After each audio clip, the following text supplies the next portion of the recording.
코로나19에 대한 조사가 착수되면서 중국이 위기에 직면하게 되었습니다. 지금까지 제기된 소송의 손해배상액 규모만 해도 3경 2032조 원에 달합니다. 이는 2018년 기준 중국 GDP의 2배에 조금 못 미치는 어마어마한 규모입니다. 미국뿐 아니라 전세계 국가들은 코로나19의 기원을 명명백백하게 따져 손해배상을 청구하겠다는 입장이라서 중국의 위기는 심화될 것으로 보입니다. 세계보건기구 전문가팀은 코로나19의 기원을 밝히기 위해 중국을 방문해 우한 등지에서 조사활동을 벌이기로 했습니다. 그동안 코로나로 인한 피해를 수습하기에 급급했으나 백신 접종이 시작되었고 보다 명확한 바이러스의 실체를 파악하기 위해 조사를 진행하기로 했는데요.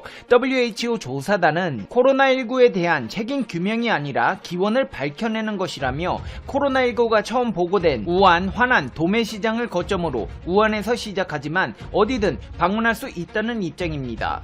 중국은 코로나19 발발 이후 바이러스의 기원이 자국이 아닐 수 있다고 주장해왔습니다. 지난 3월 중국 외교부 대변인은 지난해 10월 우한 세계 군인 체육대회에 왔던 미군 병사에게서 코로나19가 유입됐다고 말했고 지난 6월에는 노르웨이산 수입 연어에서 코로나19가 검출됐다며 바이러스가 식품이나 식품 포장지를 통해 중국으로 들어왔다고 밝히기도 했습니다. 이번 WTO의 조사가 책임을 규명하는 것이 아니라지만 코로나19의 기원이 밝혀진다면 책임 추궁은 불가피한 상황입니다.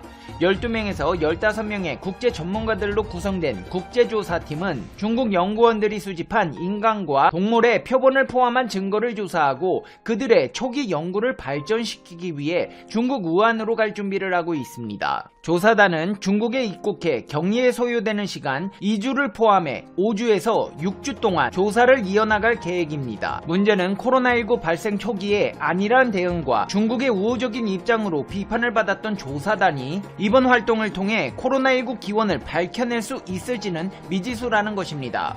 WTO는 지난 2월에도 전문가팀을 중국에 파견했었는데 당시에도 중국이 취하고 있는 조치들 때문에 코로나19 관련 여러 지표들이 빠르게 떨어지고 있다면서 우한 봉쇄 조치가 위기 확산을 막는 데 도움이 됐다고 평가해 논란이 일었고 지난 7월에도 코로나19 기원 조사를 위해 중국을 방문했었지만 발원지인 우한은 방문하지 않아 비난을 받았습니다. 게다가 중국 전문가들이 조사단에 합류해 실질적인 조사를 할 예정인데다가 중국 정부가 조사단이 원하는 자료를 모두 내놓을지도 의문입니다. 하지만 전세계 각국의 보건부 장관들은 WHO의 강도 높은 조사로 코로나19의 기원을 알아내라며 목소리를 높이고 있습니다. 그 중에서도 호주 정부는 세계보건기구의 신종 코로나 바이러스 감염증 기원을 더욱 철저히 조사해야 한다고 강조하고 있습니다. 코로나19가 발병한 이후 호주 정부는 발원에 대한 국제조사가 이루어져야 한다고 꾸준히 주장해왔습니다. 중국은 호주에게 크게 반발하며 호주산 소고기 수입을 규제하고 와인과 보리에 각각 212%와 80.5%에 달하는 고율, 반덤핑 관세를 부과하는 등 경제보복에 나섰지만 이런 상황에서도 호주는 강도 높은 조사를 요구하며 중국을 압박하고 있습니다. 영국 일간지 가디언에 따르면 호주 보건부 대변인은 우리는 모든 국가가 코로나19 평가 과정에 공개적이고 건설적으로 참여하길 장려합니다. 코로나19 대응에 대한 강력하고 독립적이며 포괄적인 평가를 위해 WHO, 이사국, 회원국들과 협력하겠습니다. 라는 입장을 발표했는데요. 매체에서는 호주가 중국의 경제적 압력에 굴복해 주권을 팔지 않겠다는 강력한 의지를 보이고 있다고 보도했습니다. 이렇게 강력한 의지를 보인 호주보다도 중국에 대한 압박을 더하고 있는 국가가 있습니다. 바로 인도입니다. 인도는 중국이 후베이성 우한에서 발원한 신종 코로나 바이러스 감염증을 은폐하고 속이면서 전세계로 확산, 대유행했다면서 UN 인권이사회에 제소하고 약 2경 5천조 원 규모의 손해배상을 청구한 상황입니다. 인도 변호사협회는 이미 국제법률가위원회와 공동으로 UN 인권이사회에 중국의 코로나19와 관련한 행위가 결과적으로 세계 각국의 사람의 신체적, 정신적으로 엄중한 피해를 준 것은 물론 글로벌 경제와 사회에도 막대한 위해를 가했기에 응당히 배상토록 해야 한다고 요청했습니다. 인도 변호사협회 회장은 소장을 통해 중국이 비밀리에 대량 살상 생화학 무기를 개발해온 점을 비춰볼 때 우리는 감히 UN 인권이사회가 중국의 국제사회와 그 구성원, 특히 인도에 마땅한 배상을 하라고 요구하며 명령하기를 강구한다고 밝혔습니다. 인도에서 중국에 대한 강경 입장을 표명하자 중국에서는 처음엔 미국, 두 번째는 유럽, 이번에는 인도에서 코로나가 나왔다고 주장하고 있습니다. 가디언지는 중국 과학자들이 코로나19 바이러스가 작년 여름에 인도에서 시작되었을 가능성이 있다고 주장한다고 보도했습니다. 매체에 따르면 중국 질병통제예방센터의 전염병학자 정광은 우한은 코로나 바이러스가 처음 발견된 곳이었지만 그 기원은 아니었다. 중국이 코로나19 첫 사례를 보고했지만 반드시 바이러스가 중국에서 발생했음을 의미하지 않는다. 기원의 추적은 여러 국가와 지역을 포함할 수 있는 지속적인 과정이라고 말했습니다. 심지어 중국 과학자들은 동료 심사를 아직 거치지 않았지만 우한이 코로나19 바이러스 전파가 처음 발생한 곳이 아니라는 내용의 논문을 란셋에 제출하기도 했습니다. 논문에서는 바이러스가 우한으로 퍼지기 이전에 인간 간의 전염에서 약간의 진화를 목격했다면서 가장 적게 돌연변이가 된 균주의 지리적 정보와 균주 다양성은 인도에서 처음 인간에게 바이러스가 전파된 증거라고 주장했습니다. 그러면서 인도와 방글라데시가 가장 적은 수의 돌연변이를 기록했고 이후 국가인 만큼 인도 아대륙이 첫 번째 전염병이 발생한 곳일 가능성이 있다고 말했습니다. 바이러스가 변이하는 데 걸리는 시간을 추정하고 해당 지역에서 채취한 샘플과 그 시간을 비교한 결과 2019년 7월이나 8월에 해당 지역에서 바이러스가 처음 나타났다고 주장했습니다. 당시 인도 북부와 파키스탄에 두 번째로 길게 기록적인 폭염이 발생해 이 지역에 심각한 물난리가 발생했으며 물 부족은 원숭이와 같은 야생동물들이 서로 물을 놓고 치명적인 싸움을 하게 만들었다.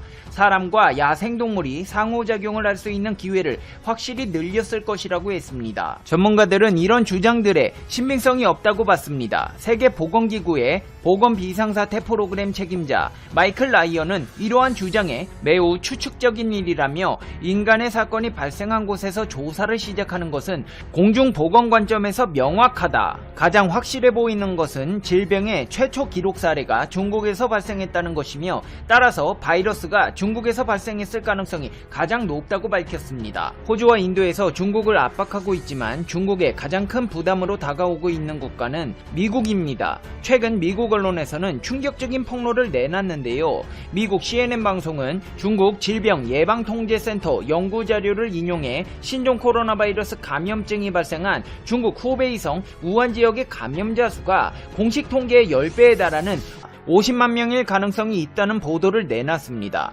매체에서는 중국 질병예방통제센터가 중국 내 코로나19 1차 대유행 이후 3만 4천 명의 혈액 샘플을 확보해 우한 주민의 약 4.43%는 코로나19 항체를 가지고 있다고 분석했습니다. 그러면서 우한 인구가 1,100만 명임을 고려하면 코로나19 확진자 규모는 약 50만 명에 달할 것으로 추산된다고 지적했습니다.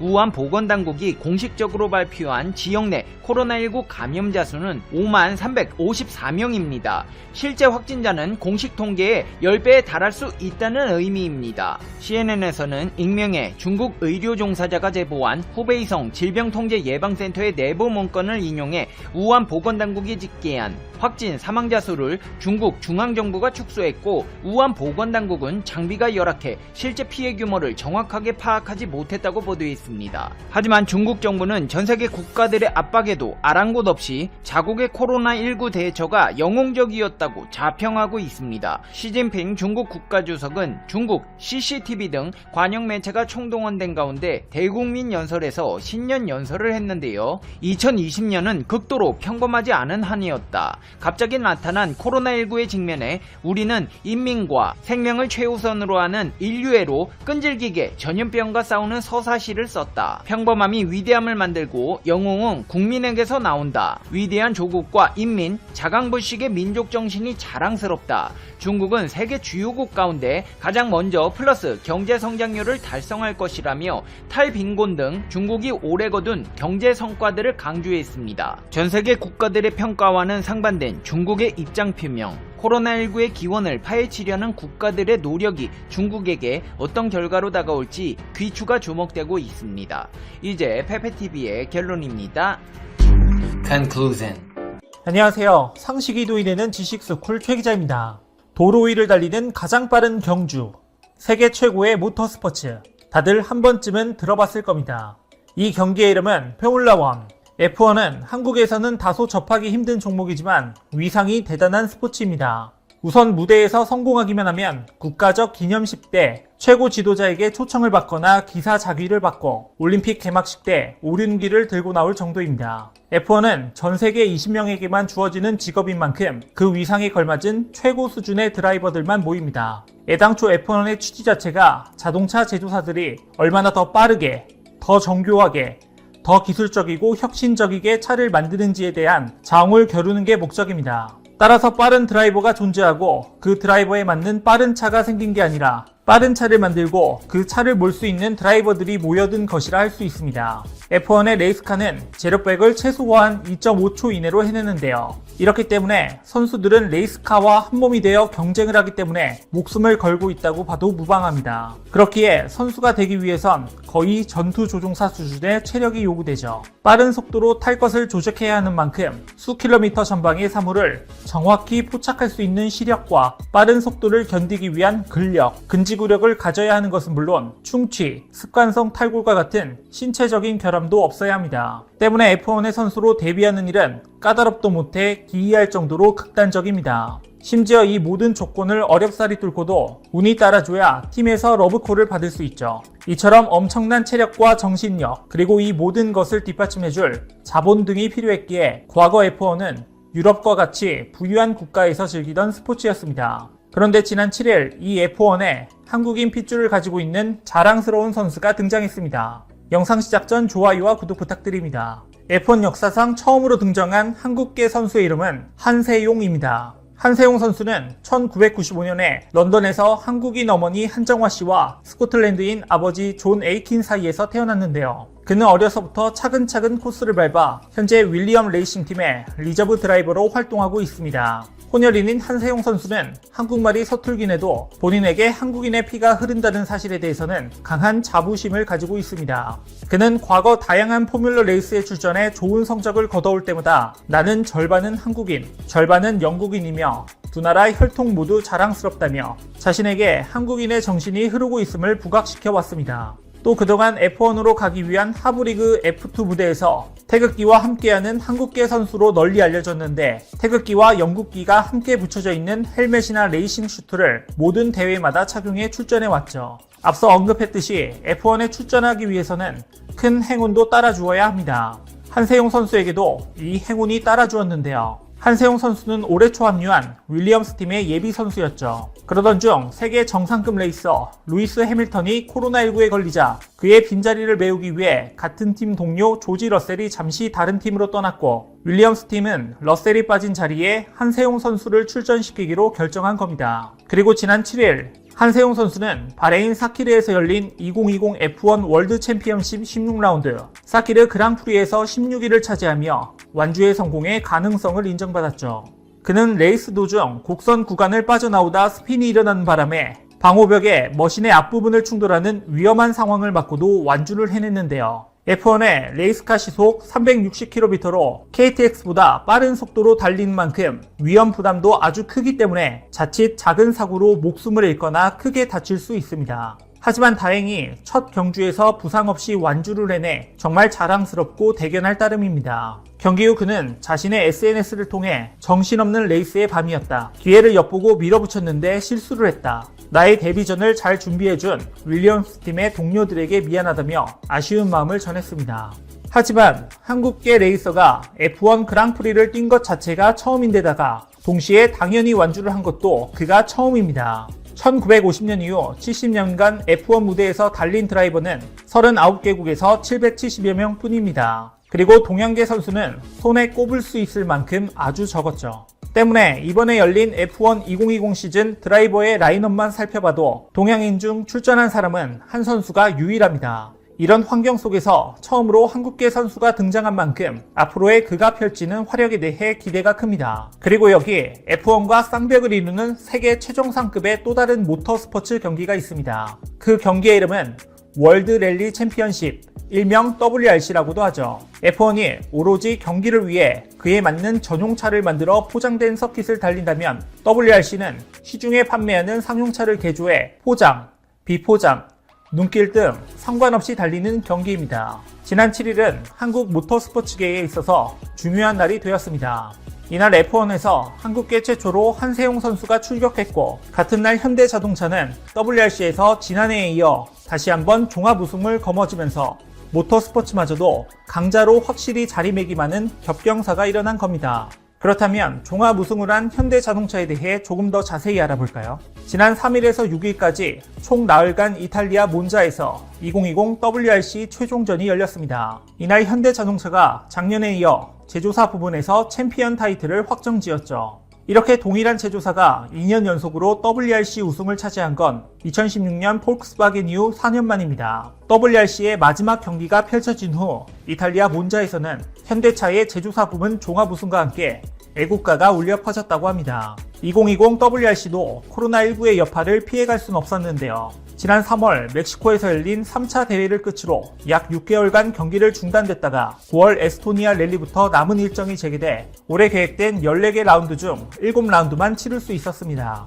현대차는 이 7개 라운드 중 3차례 우승 트로피를 들어올리며 한층 치열하게 전개된 WRC 시즌을 제조사 부분 종합 우승으로 장식했죠. 이전에는 도요타가 현대차보다 21점 정도 더 높아 격차를 벌리기도 했지만 코로나19로 전례 없던 대회 중 단기간 동안 현대차는 신속히 원격 근무 체제를 구축하는 등 체계적으로 시즌 후반부를 대비했습니다. 그 결과 대회가 재개된 후 3경기 연속 더블 포디엄을 달성하며 선두를 탈환했고, 최종전인 몬자 랠리에서도 또 한 번 더블 포디엄에 오르며 총 241점으로 대회 2연패를 달성했습니다. 사실 현대자동차의 WRC에서의 성적은 2014년 제조사 부문 4위를 기록하며 쉽지 않은 성적으로 출발했습니다. 하지만 꾸준한 노력과 발전으로 이듬해 2015년엔 3위를 기록한 후 2016년부터 2019년까지 3년간 준우승을, 2019년엔 대망의 우승을 차지했죠. 이렇게 하락세 없이 꾸준히 순위를 올린 현대자동차의 성적은 전세계 모터스포츠 팬들에게 아주 강렬한 인상을 남겨주었습니다.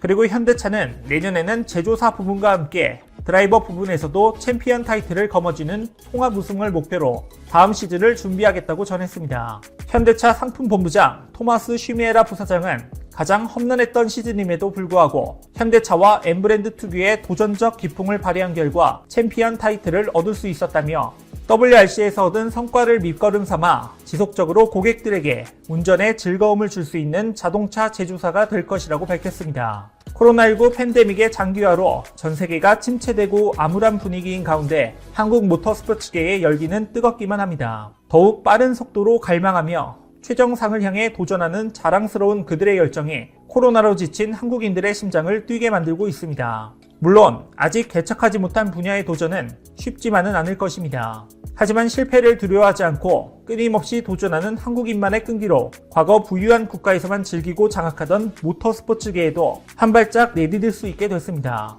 이제 앞으로의 모터스포츠도 한국에게 집중되는 날까지 머지않을 것 같습니다. 이와 관련된 여러분의 다양한 의견 댓글로 남겨주시면 감사하겠습니다. 혹시 주식 하시나요? 우리의 주식이 밥 먹듯 올라 지금 다운하면 현금처럼 쓸 수 있는 10만원을 드립니다. 투자 성향에 맞춰 추천되는 마스터 종목, 종목이 급등하지 않을 땐 100% 환불, 무료로 내일의 급등 종목 한 개만 열람해보세요. 밥 먹듯이 오르는 주식 일식 어플 올라 지금 다운받으세요.